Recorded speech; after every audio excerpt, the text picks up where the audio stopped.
You are now listening to theGrio's Black Podcast Network, Black Culture Amplified.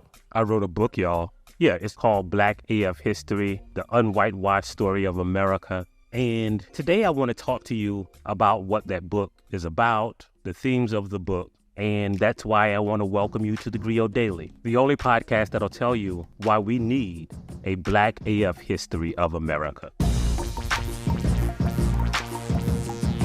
Yeah, so I'm sure you've heard, or maybe you haven't, that I have a book that has just been released called Black AF History, the Unwhitewashed Story of America. It's available wherever you get your books, unless you get your books from like stealing them or from secondhand bookstores. But everywhere else, you can find Black AF History. And I wanted to talk to you about some of the things in the book because a lot of the themes in the book are also the themes of this podcast. So when we talk about history, all history is subjective because history is just stories, dates, and events. But when we talk about American history, you can't learn or know everything that ever happened in America. So simply what we choose to include and what we choose to leave out is filtered through the lens of the people who we deem historians. And most of those people, for most of the history of America, have been white. So, for instance, when we learn about slavery, even the best history teachers may teach you about slave revolts. You know, when people grabbed machetes and weapons and revolted against their oppressors. But what we leave out when we talk about slave revolts are the other kinds of slave revolts, which I talk about in Black AF History. There were people who rebelled in their own ways. Running away is a slave revolt. Refusing to work, or one of the tactics that people often use, was slowing down, being lackadaisical. And that is a form of resistance. And those are the things that we leave out when we're talking about American history. We leave out, for instance, how the Jamestown settlers largely failed until Black people came. And that's what we include in Black AF History. When we think about history books, we often think about two kinds of history, especially even as it relates to Black history. We present it in two ways. We either present a history of Black people that is oftentimes written by Black people, and I love those books, right? That's what Du Bois did. That's what Lerone Bennett Jr. did in Before the Mayflower. And then we also have just regular American history, white people telling you about what affected white people. But this book is different. This book tells you about the things that we talk about in regular books, you know, what affected white people, but from the perspective of Black people. Because Black people see America in a different way. For instance, when you talk about the American Revolution, we might talk about the Black so-called patriots who fought for the Americans. Black people might talk about the Black people who fought for the British, because if we're giving an accurate representation of history, more Black people, as many as 4 times as many Black people fought for the British as they did for the Americans in the American Revolution. But if you looked at the American Revolution, something that is largely part of white history, if you looked at it through the lens of Black people, then you have to ask yourself, well, why were the Black people fighting for the British? Well, for Black people, it was just some white people fighting about something that didn't affect us at all. So Black people joined the side that would most likely affect their freedom. It's American history through the lens of Black people. And one of the things that this book is based on is the idea that South Carolina is kind of the capital of Black America. Now, I don't say that just because I'm from South Carolina, but as we've talked about before, up to 40% of enslaved people came or disembarked in South Carolina. And if you include all of the Black people who were trafficked through South Carolina or who spent time in South Carolina, it's as much as 90%. according to many historians. Instead of looking at history, for instance, through the eyes of the Northeast, when we usually learn about American history, we talk about Boston, we talk about Massachusetts, we talk about New York, we talk about Philadelphia, but the Black people were down South. So this book recenters America in the South, and it presents history through that perspective.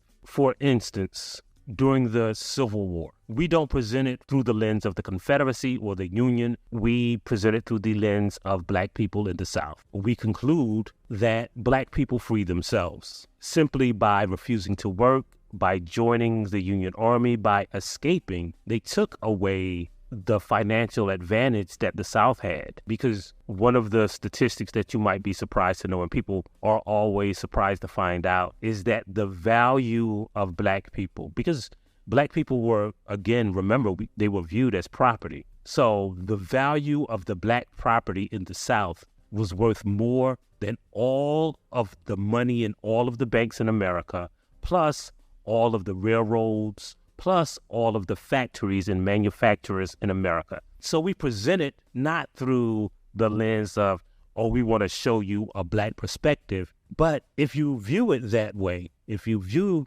the war for white supremacy that way, then you're viewing it through the lens of the most important asset in a war that was about property. That's one of the themes in Black AF history. And the other theme is that we talk about a lot of these historical events as it relates to ourselves and our families. I tell the stories of my family and how we learn history, how history shaped us. And a lot of times we don't realize, as I've often said, that history is not a thing that happened. History is a thing that is happening. For instance, when we talk about the value of Black homes, or when we talk about segregation laws, or even when we currently talk about schools in Black neighborhoods being funded at lower rates than schools in white neighborhoods. And that's because property taxes are the main funders of school districts. It's because there are no standardized funding rates. But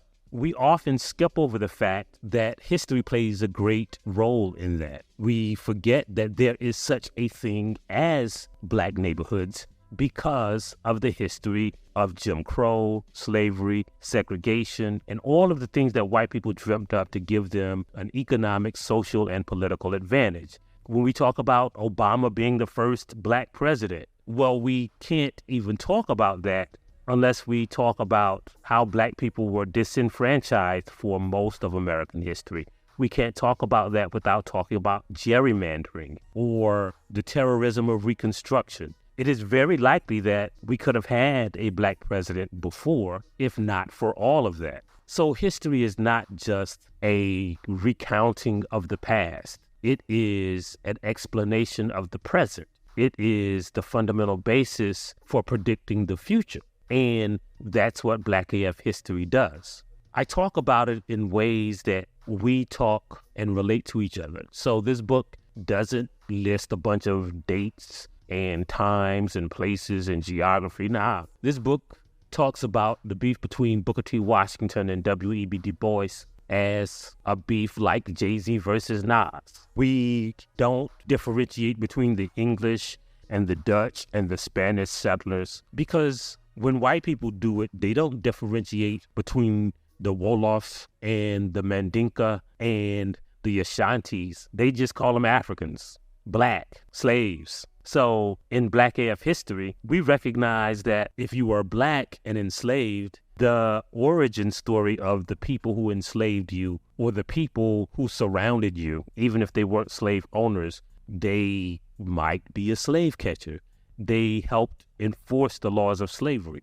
So they were just white people if you were Black. The War of 1812, if you were Black, was a conflict between one kind of white people and the other kind of white people. The Dutch settlers in New York are no different than the English settlers in Virginia or the Spanish settlers in Florida in this book, because they were just white people. But the Black people, it is important to talk about where they came from, because you can't understand how Virginia was the number one exporter of iron and ironworks unless you understand that the people from Virginia, the enslavers in Virginia, specifically went to places in Africa where metallurgy and blacksmithing were taught and handed down as an art form and stole those people. You can't understand how rice became America's first edible cash crop unless you understand that the people of South Carolina went to what they call the Gold Coast or the Rice Coast to get people who knew how to build the dams and levees and understand the horticulture and the growing methods that produced the wealth of South Carolina, the wealthiest English colony before the American Revolution. And those things are important to know because if you learn the white version of American history, you would think that they just went to Africa, got some people, and taught them how to grow rice. If you learn the white version of American history, you might think that the only slave revolts were when people grabbed pickaxes. If you learn the white version of American history, you might think that Jim Crow started in the South and not from policies that segregated trains and neighborhoods in the North. Even the abolitionists practiced Jim Crow. They didn't call it Jim Crow. They were just calling it a form of racial separation. That's why Black AF history is important. That's why I hope you get this book. That's why I hope you keep listening to this podcast and tell your friends about it and download that theGrio app. And that's why we always leave you with the Black saying. And today's Black saying is, the reason this history is Black AF is because America is black as. We'll see you next time on theGrio Daily. If you like what you heard, please give us a 5-star review, download the theGrio app, subscribe to the show, and share it with everyone you know. Please email all questions, suggestions, and compliments to podcast@thegrio.com. You are now listening to theGrio's Black Podcast Network, Black Culture Amplified. I'm Torre. Join us for crazy true stories about stars who I really hung out with, like Snoop, Jay-Z, Prince, Kanye, and the time I got kidnapped by Suge Knight. Don't miss my animated series, Star Stories with Torre, from the theGrio Black Podcast Network.